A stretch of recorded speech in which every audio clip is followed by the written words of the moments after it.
What's going on, y'all? My name's Mo, and we got Uh, Party Marty? a special guest in this bitch today. My boy Lavar Johnson. Go ahead, Lavar. Tell him about yourself, man. What's up? My name is Lavar Johnson. MMA fighter, former MMA fighter, owner, and of Big Dog bare-knuckle boxing. And yeah, man, it's good to see you guys again. It's been a You minute too. for both of you guys. Yeah, Lavar Big Johnson, aka Big Dog. He's the first to ever introduce me to the term Big Dog, so I call everybody Big Dog now. that motherfucker's Yeah, a me big too. dog. He can punch his ass off. I know that shit. I know that shit. Boy, he Yeah. got the hands.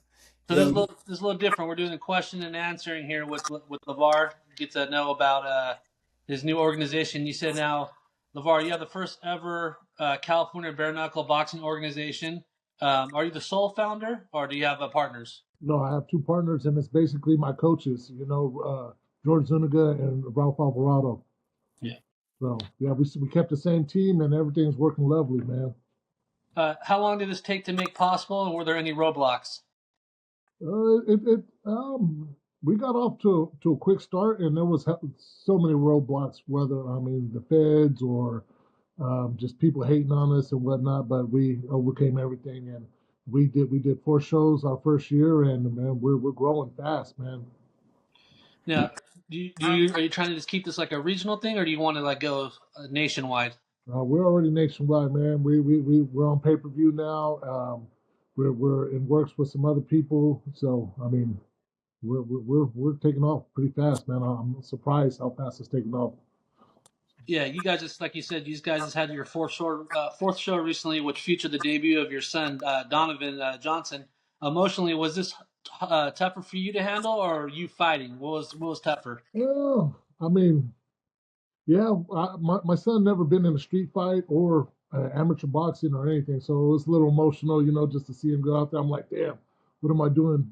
It's going to be a good idea to put my son in bare knuckle boxing, but he went out there and he handled his business, so it was great.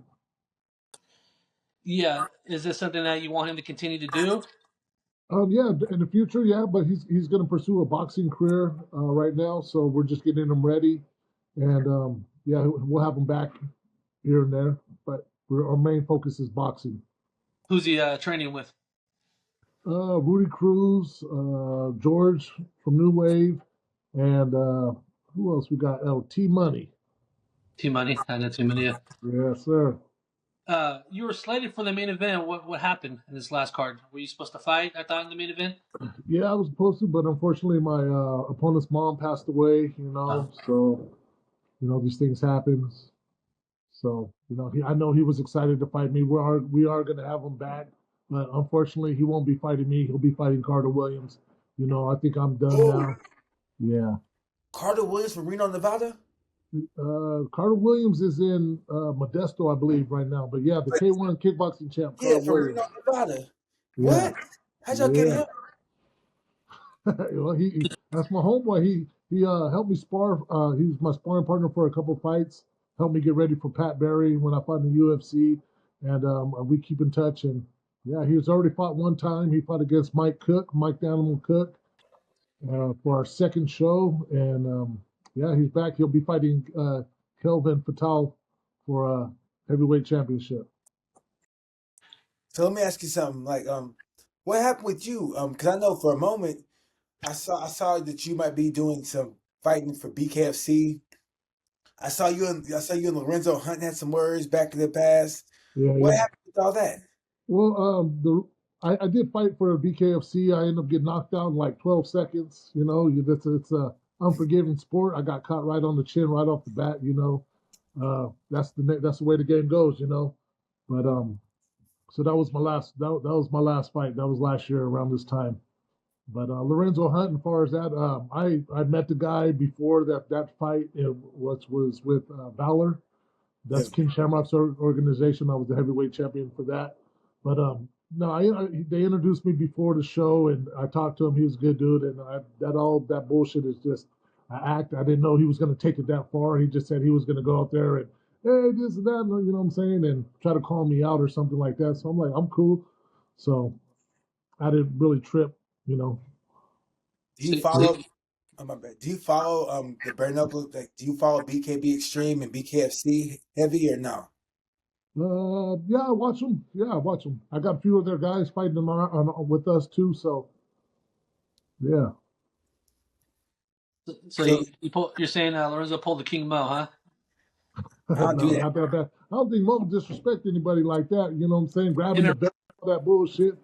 But yeah, was an athlete and a really good fighter, and his fights game speaks for itself. You don't have to do all that shit.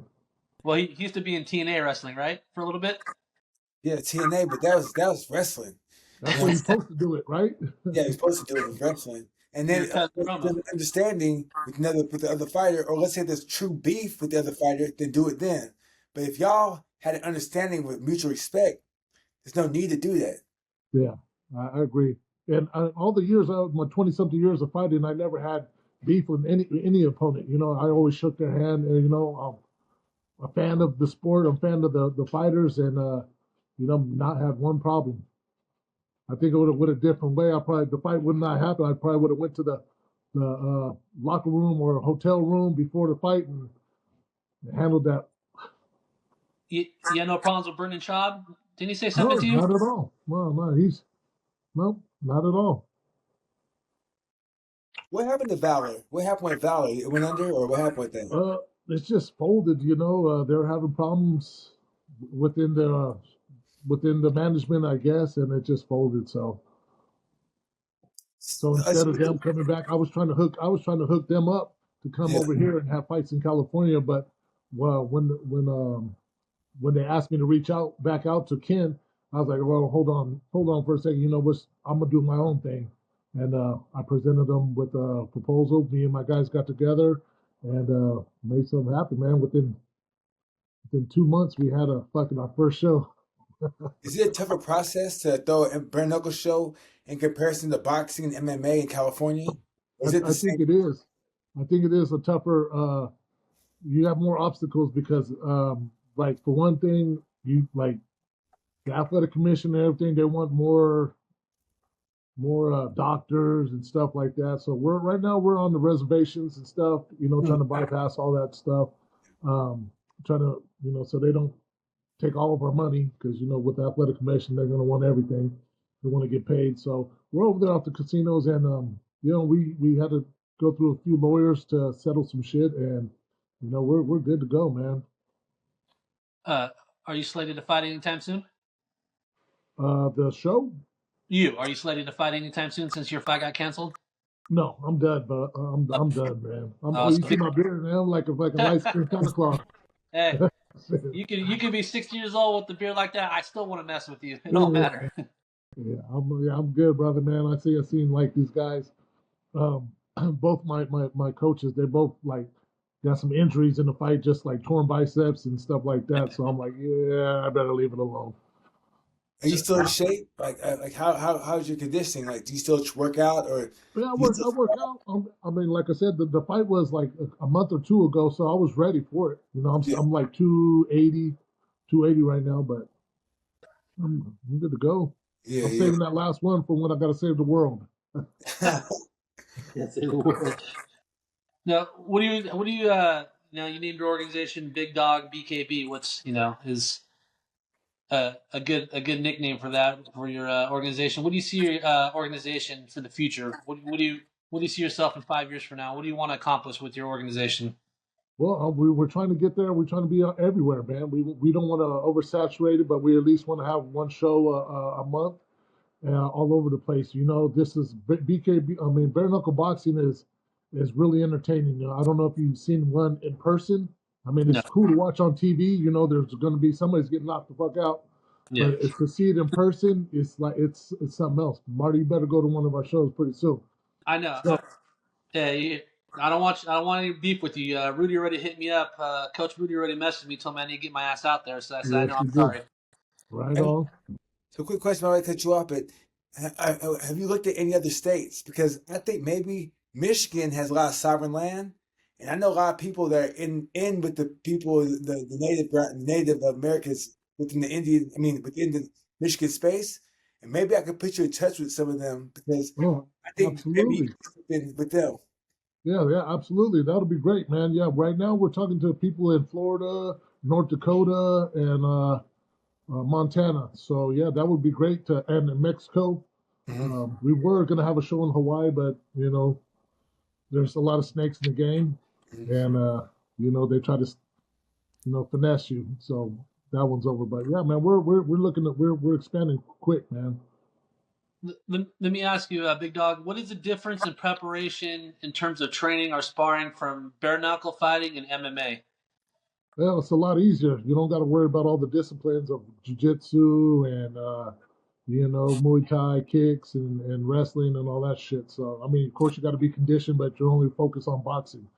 So How do you spar? Like with 4 ounce gloves? just no, hell no. I'm just trying to say, how do you we, get you? How do you? you just box. If we just spar with boxing, we just box. You know what I'm saying? And the rounds are 2 minutes. They're 5 2-minute rounds. So it's a sprint, man. And how our organization is, our rules are: there's no dirty boxing. You can't grab. There's no clinching. It's all just you gotta let your hands go. Okay, So what? I didn't know if you're supposed to condition your hands a certain way, like fucking Ralph Macchio was hitting ice, hitting the ice with his bare hands and stuff like that, and Karate Kid. So I don't know how you get your hands Yeah, ready for that. yeah. I mean that's up to each and individual fighter. You know how you want to prepare for it. Yeah. But to me, I just go out there and just let them go, baby. That's it. So your rules are similar to the BKB that used to be in the UK. Because remember, now they BKB formed with BYB to form BKB Extreme. Yeah, They still can dirty box, but you see more boxing. Where BKFC utilizes more dirty boxing. yeah, So you're pretty much just boxing without gloves. absolutely. But shorter rounds, and it's like I said, it's action packed, man. Fucking from the gate. Yeah, So yeah, and yeah, I Do, like that. and there will be knockouts. It's not win. It's that damn near everyone. So it's entertaining. It's gonna take off pretty quick. do you and Mo feel BKB right now is the biggest combat sports around? Bigger than boxing, bigger than K1, bigger than MMA? No, no, UFC is still the big dog. So um, I mean, but boxing is those are old sports. You know what I'm saying? So they ain't going nowhere. They're the top dogs. But I feel for me and anybody else, if you want to be one of the bigger shows, or you want to make it big and not be on underneath the UFC's foot, like on the UFC Fight Pass, or not, they're going to limit you to how big you can grow. You better pick a different sport like bare knuckle boxing, create a karate league or something else. You got to do something different. You're not going to beat the UFC. How about And that? for boxing, they've been around forever. They have their rules, their politics, and you're not going to get anywhere in there. So, you know, here we are, and we kicking down the door and making noise. Is that how you feel too, Mo? I feel like I feel like as far as what growth is concerned, I think bare knuckles is the fastest growing combat sport there is right now. MMA's hit ceiling in a sense because the UFC is only the big show. But I see right now, you're seeing bare knuckle is in the same space MMA used to be. Because remember, at one point, MMA had so many promotions. Now, a lot of these promotions have died off. Now you're seeing the growth of bare knuckle, and everybody can relate to a fist fight. It's easy to judge. Not everybody wants to see grappling, but people can understand. Hey, if I punch you in the eye and your eye swells up, I'm winning. You know what I'm saying? If you're bleeding and I'm not bleeding, I'm winning. With MMA, it's a little different because you got the grappling and the submission attempts. So it's easier to watch and it's faster to watch. And I've been to a BKFC show. I've been to BKB Extreme shows, and I've been entertained because people get knocked the fuck out. People Yeah, get sleep. yeah. Now this question for both of you guys. Now, if BKB was around when you guys started MMA, would you guys choose that route over MMA, or would you guys stick with MMA? I would have stuck with the I would have went with the bare knuckle boxing. I don't want to be rolling around with the guys or nothing like that. I'd rather let it get in and get it over with. You too, Mo? Whatever paid the most, I would have done first. That's right. I'm a soldier for the cash, so like I'm a mercenary for cash, so I like to fight. You know what I'm saying? It could be pinky fight, it could be thumb wrestling, whatever. But if it's whatever pays the most, I was gonna do. Yeah, but you're like a boxer at heart, bro. You seem like you pay more attention to boxing, the history of it. Not, we talk about. You seem like you favor boxing over MMA. That's just me. Yeah, but don't forget. So boxing was bare knuckle until the Queensberry rules jumped in. You know what I'm saying? Mhm. Once the Queensberry rules came in and involved, then they got the gloves and the wraps and everything else. But bare knuckle boxing is a whole different animal, a whole different sport. You can get the top boxers in the world, put them in bare knuckle, and they might not be nothing. I watched Yep. Bernard Hopkins. Bernard Hopkins watched Lucas Brown. You know, WBA super champion Lucas Brown from Australia. He Mhm. fought Big Baby Miller. He fought some good fighters. He didn't last one round with Gustavo Trujillo, and Gustavo Trujillo is undefeated in bare knuckle boxing, and he's like 3 or 4-0 as a glove boxer, but in bare knuckle, he's damn near unfuckwittable. He's understood the range and he understands how to punch. You know, you have to throw punches differently without gloves on. It's different. Yeah. I think the mindset is different too. And you know, being for me, like I've been in a lot of street fights and stuff like that, so it's normal for me. A lot of the MMA guys are scared, afraid of it, but that's how I grew up fighting. So Now, can you, Mo? I wanted both of you guys to share. Mo was sharing me some stories. I don't know if you guys can share any street fight stories because you told me something a long time ago, Lavar. I don't know if you can share it, but you told me it was you, Billy, and Jasper. You used to go out of town and people would challenge you guys to fights. I don't know what they're thinking. It blows my mind when I hear people. I guess it's they get that alcohol and they get tough. I don't know what it is, but I don't know if there's any stories you could share about you being out downtown with those guys. um, yeah, shit happens.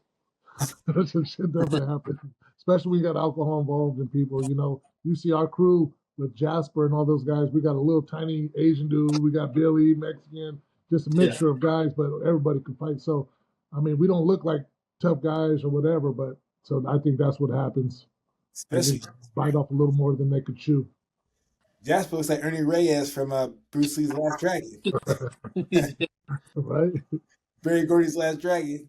Jasper's asking fight. God damn, I felt bad for whoever tried to fight that motherfucker. Yeah. He's Boy, been in, yeah, he's been in some scuffles at BB's. Yeah. I went to the bar with him one day after you guys got done with your MMA training, and he was already like telling me, he's like, "All right, Marty, we're probably gonna have to fight here," because I guess he was talking to some dudes. He was just being friendly to somebody, and I guess the woman was married, and I guess somehow the husband found out, and he goes, "Get ready, Marty, we're about to fight." I was like, "Oh crap." That's what happens when you be with Jasper. He's crazy. That's what It's a- happens with Jasper, yes. yeah. Uh, Habitual line crosser. I wanted to ask you, Big Dog. Do you? I've noticed the last couple of years, it feels like, especially in the Central Valley. Maybe you could tell me differently, but do you feel like MMA is kind of on the decline, especially when it comes to like gyms out there in MMA? Like I see now, Dethrone's more like they're more catering towards wrestling and jiu-jitsu. I feel that the whole MMA game has been watered down, period. You know, I feel a lot of the MMA fighters are getting exploited in several different ways. I got a problem with a lot of this shit. It's more amateurs. You know, these guys will fight amateur fights and then they'll stop and open up a gym, and then you got amateurs training amateurs, and they're not getting the full, training and can't reach their full potential. But there's a lot of stuff that I don't like that's going on. You know, I don't agree with the amateur MMA. Period. I don't think MMA is an amateur sport. It's a bunch all the disciplines. You know, you could do amateur boxing or amateur wrestling or something like that. But MMA itself is not an amateur sport. It's everything already. So I don't feel that these guys should be fighting for fucking free, just for a participation belt. You know, you sell tickets, you get a belt. I don't like it. I think these guys should be getting paid. The chip guy gets paid, the beer guy gets paid, the promoters get paid, but the fighters are putting all the work and they ain't getting free shit. So that's how I feel. The whole You shit's watered down. agree with that, Mo? yeah, I agree that's watered down. Even with the people they sign now in the UFC, if you're over 34, they won't sign you. If you're from certain regions in the world, they will not sign you. And now they're signing, like, at one point, you had to beat somebody to make it there. Now, if you're 4 or 5-0 with 5 knockouts and you knocked out 5 bums, you can get signed. So it's they have so many shows that they're willing to sign anybody that has a decent record. And you're seeing less shows now. So with less shows, you have less opportunity to make it to the big shows. And it's just, I don't know, I think that combat sports in general, aside from bare knuckle, even boxing's taking a hit. Even kickboxing is taking a hit. You see more grappling now. It's growing, and bare knuckles growing. MMA and boxing are kind of struggling because now you're seeing MMA and boxing bigger in other countries, and now the UFC and other bigger promotions would rather go to these other countries to make a name for themselves and sell merchandise. Yeah. Yeah, that's why I remember working at the gym. Remember, anytime Bellator was in town, they wanted guys, local guys. I remember how hard it was for some of these guys that weren't at that level yet. They're trying to make their way, like in the regional levels. They're trying to make their way up, and they had to sell tickets just to make money. So can you imagine if you weren't like well known around town? How are you supposed to make money? You know, they give you what, $2,000 maybe just to show, and then whatever you make off your ticket sales, that's what you're gonna make. So I think that was rough. Like you're saying what you were saying, Lavar, agreeing with that. Yeah, and even now the pay has went backwards. I remember fighting at the casinos when they, when back in the days when we first started MMA and get paid 10,000, 14,000. These guys are fighting professional fights in 500 and 500, 1,000. You know what I'm saying? It's horrible. How you supposed to make a living? So, like I always say, Dana White said, if you want the fighters to get paid, create your own organization, and then you pay them. So that's what we did, and that's where we headed to. We're not going to. I don't need to be super rich or anything like that. So what we're going to do is make a way where we can give the fighters the majority of the money. I'd rather see my fighters in Bentleys and shit like that than me. I don't have no need for that shit. Yeah. So these guys got families to feed, and it's fucking hard. It's hard to be a fighter and train and get paid shit money Yeah. and have a full time job. You can't do it. So we trying to pay these boys. No, you're right because I remember it was how hard it was for you just to find proper sparring in the Central Valley. You know, you try to bring so many guys in. I'll tell one quick funny story. Working up the front, you know, we used to get guys coming all the time and say they're this and that. I had one dude tell me he was a brown belt in self defense. I go, I'm a black belt in shit talking, so I guess it's the same thing pretty much, you know. So I don't know what a brown belt in self defense is, but we got random people like that. But one guy came in, he was a heavyweight. He said he was 28-0. I said, okay, cool. I go, perfect day today because today's sparring day, and you get to spar Lavar, you know. And I just remember the look on his face. He walked in the back of his first, and Lavar came in like looking like Achilles from Troy. And he walked right in there, and this dude's face is dropped. I could see, like, I was like, yeah, he's not gonna last. And he sparred Lavar. I remember he won a couple of rounds. Dude was hurt and exhausted, and he was in it for one day and never saw him again. So that typically what happened with Lavar. Unfortunately, it was just hard for him to get those type of good training. Especially out in the Central Valley. It wasn't a lot of guys who were heavyweights, and it wasn't a lot of guys that were willing to step in there and spar someone that could still knock you out with 20-ounce gloves on. Yeah, yeah. It's hard to find sparring. I had to go all the way to San Jose to AKA to spar, and then when you go over there, it's like I've been going there since 2003. But when you go over there, you got these they're the best of the best over there. You know what I'm saying? So they're tired of fighting each other, and then you're like fresh meat, even though they know you. So they're trying to fuck you up. So it's like a fight and coming home all fucked up. So it's good. It was good. I even got to spar with Mo over there at AKA Did before. you? You know, I went straight for the legs. Fuck that. I see little Mark, man, look, his hands are fast and he's rangy and he's had power. So I was like, man, he threw a right hand. I felt the wind just Yeah. shot. I was with a little shot.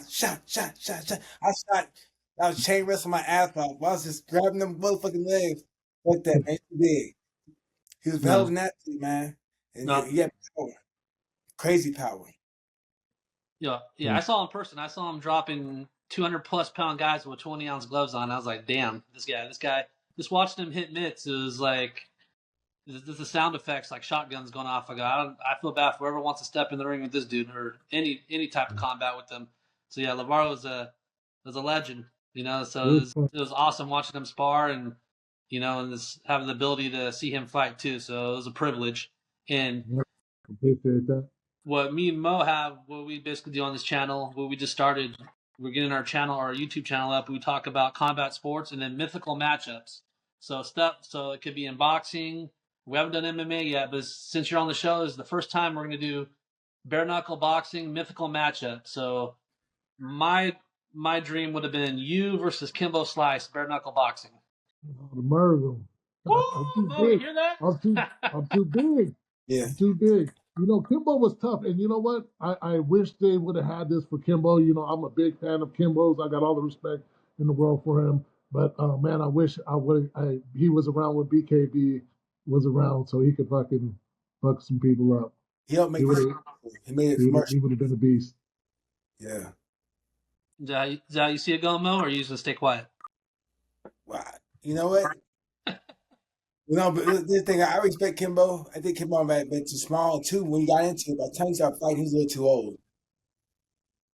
You know What's what I'm saying? that? He was a little too old. But Kimbo had heart. Mm. You know what I'm saying? But like, I've just seen what Lavar could do in training, dog. I see what he can do. I trained with Kimbo, but Kimbo not really trained, but I watched him work out some. And Kimbo he had the heart, but by the time like it was just a little too old. You know what I'm saying? Like by the time it took off, he was too old. Yeah. He's too small, not tall enough. But he was tough though, man. He was Yeah, tough as hell. You had to kill him to stop him. Yeah, he was playing catch up with the ground game and all that stuff. So, but the hands was there. Yeah, the power was there. Bro, He would have people up in BK bare knuckle boxing. That's for damn sure. Mo, come on. You had to kill him. Did you see his fight with Sean Gannon in the parking lot, bro?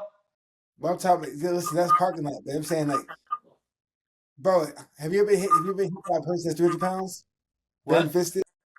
Have you ever been hit with a person that with the 300-pound person with bare knuckles? No, no. But what I'm trying to say is, if you saw his fight with Sean Gannon, dude, he was gassed after 3 minutes. If he can't take you out quick, he had no cardio. Look, No, but he took the beating though. It's like he just quit. He took a like when Kimbo didn't stop. You know what I'm saying? He took a beating. he stopped, and so he had his hand on his legs, and his boys jumped in to stop the fight. I really don't think that they were training back then when they were doing those backyard fights. I think they were just fighting, brother. No, Sean Gann was a police officer. I think he trained Yeah, some. he was a police officer. Yeah. Kimbo Slice a dude just fight people in the backyard. Well, what about his fight with what's his name? That was one of the worst MMA fights of all time when he fought what's his dude? Huh? Ray Mercer? No. It was in UFC, and both of them like halfway through the fight. Huh? See Alexander. Yes, that was one of the worst fights I've ever seen in my life. It was two street. Listen, when you get two street fighters, like when you fight Dada, when you fight Houston Alexander, when you get two street fighters in the cage, that's not street fighting. It's actually MMA. It's cage fighting. So you can't expect two guys that aren't fully trained or skilled to execute with proper, execute a game plan or execute any type of technique. It's different. I'll tell you this. In a street fight, people break that shit up quick. Yeah, it could be in the Kumite in the blood sport. It could be in the pool, like it could be in the jungle. It could be in the ring. Could be in the streets, in the back alley. Lavar beats him anywhere. I don't care. Lavar is too big and too fast and punches too hard. So Kimbo is too small, bro. He would have got that 1-2 and didn't know what to do with it. No, but I agree. But at the same time, Kimbo he had heart, and I think he'll go out. One thing about Kimbo is he'll try to win, and either way, when you face someone to try to win, you get a good fight. What would be your Go ahead. What would be your game plan against him, Lavar, if you had to face, say, Kimbo was in his prime, he had cardio, he had some years training. What would be your ideal game plan against him? Just work the jab, and just wear him down. Yeah. Wear him down. Just keep going forward with that jab. I got the 81 and a half inch reach. Yeah. With that long ass arms and the weight that I got behind me, I would just wear him down. Yeah, I agree with that. Yeah, I agree too. But it'd be a good fight because Kimbo Slice would try to win. Yeah. He was a dog.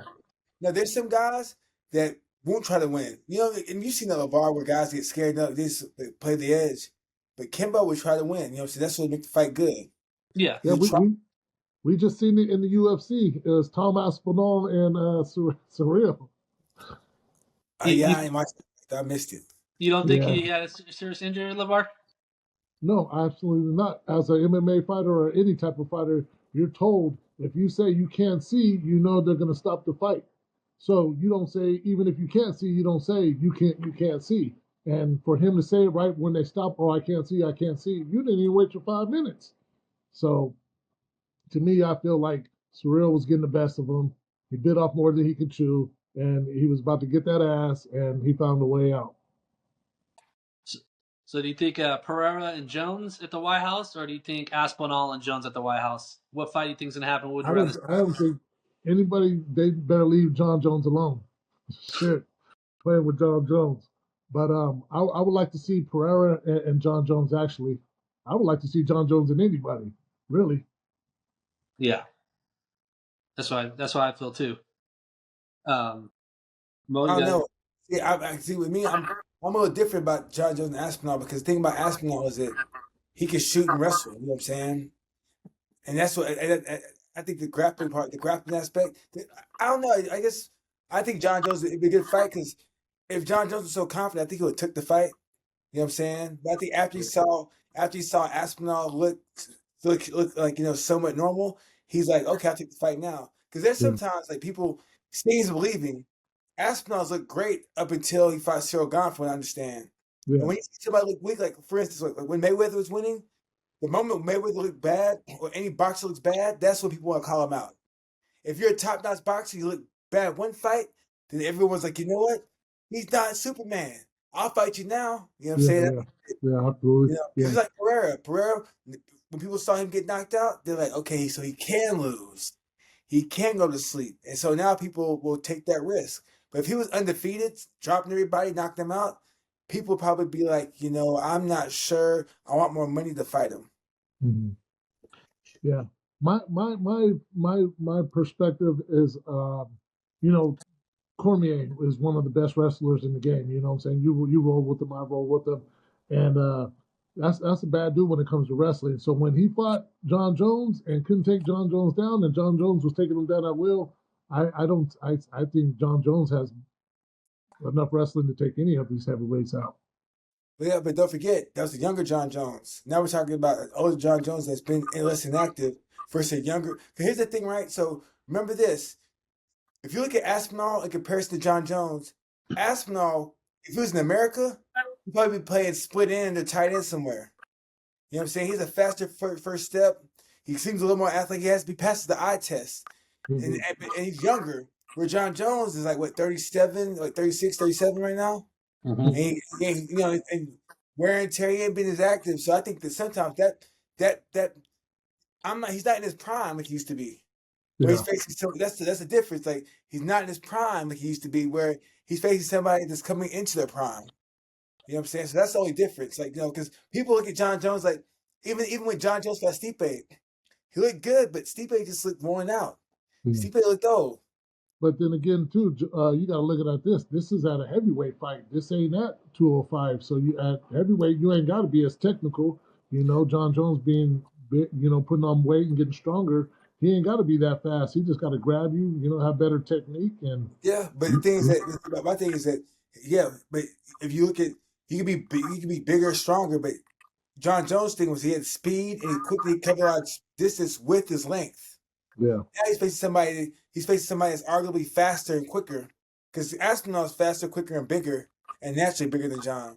But John Yeah. has the technique, but Aspinall is a black belt under Roger Gracie, so he has a lot of attributes that people might want to see Yeah. John Jones face because John Jones has yet to face anyone aside from a young Cyril. Remember this: when John Jones faced Cyril Gane had been doing MMA for about 3 years. You know what I'm saying? Not that long. And Oh. but now he's going to face somebody in Aspinall who he's passed the eye test. Where he has a good ground game, good takedowns, decent hands. He sparred Rico Verhoeven and the Furies. He's been in their camp for boxing, so people want to see John Jones like face a style that they've yet to see him face. Because if you think about it, he ain't faced nobody that moves like Aspinall. You know what I'm saying? Or with the experience like Aspinall. So that's why people want to see it. I'm not saying that John Jones is going to lose to him, but I just think that sometimes when you have somebody that presents a different type of problem, people want to see how that problem will get solved. Yeah, yeah, and we haven't really seen Aspinall's ground game. You know, like you said, he was trained by what Gracie Hodger Jiu-Jitsu. Gracie. Hodger Yeah, Gracie. yeah. I saw him submit he took Arvasi down, submit him to rear naked quick. He took him down, double leg, rear naked choke. But and that's when I was kind of surprised because I'd never seen an Englishman that big. Because when you see a dude from England, they're usually just big and strong. But he was kind of fast. Because I went to think of English guys, I think of like James Thompson. You feel what I'm saying? I don't think of like a big, quick, athletic type of Englishman. I think of like big, muscle up guy that's slow and like a Viking type guy. Yeah. How would you fight John Jones? Huh? How would you fight John Jones, Big Dog? If it was a heavyweight fight, yeah. What be your game plan? I rush him. Russian? Just rush him. Yeah. I think with putting hands on him, as soon as I get to touch one, then I just keep going. Yeah, you can't play him out his game. He has an 84-inch reach, and like I said, if you want to play his game and he's good at the range, he's good inside. I would just rush him. And I think that's why a lot of people thought he ducked Ngannou. I don't know if you guys agree with that or not. He kind of waited until he was gone. I don't think he ducked Ngannou. I think that there's politics that happen, and I think maybe I think that Ngannou and John Jones knew their worth, and the UFC probably thought that hey, Ngannou fight John Jones, and Ngannou's like, I'll fight him, but I want more money, and then John Jones like, I'll fight him because I'll get more money. So I think when it came down to it, the fight would have happened, but I don't think that the UFC was willing to pay Ngannou his worth to make that fight happen. Yeah. Yeah, if you look at it, the boxers are getting paid millions and millions of dollars. How the fuck these guys going to fight for maybe 5, 10 after the pay-per-view, 5 million or whatever? You know what I'm saying? That's and you're Francis Ngannou or you John Jones supposed to be getting broke off. And look, when Ngannou fought Tyson Fury, he got paid more than like 3 UFC cards combined. And then we fought Anthony Joshua. That's like I don't think he has to fight ever again.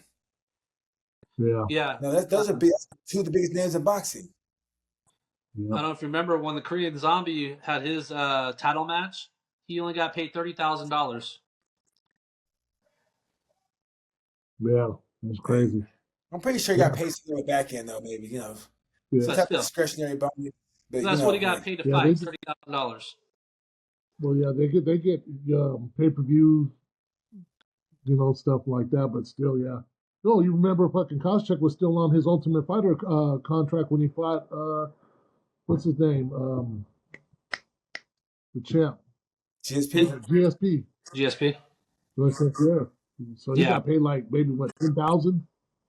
Yeah. It's actually, the reason he got his house is because the bonus he got for that second GSP fight, Dana White broke him off like $1 million or something for that fight. Yeah. And he was able to go buy his house with that. So, yeah, I mean, like, come on. You're giving him $1 million. He's got his face broken. I'm like, he should be making that anyways. Absolutely. He should be making that.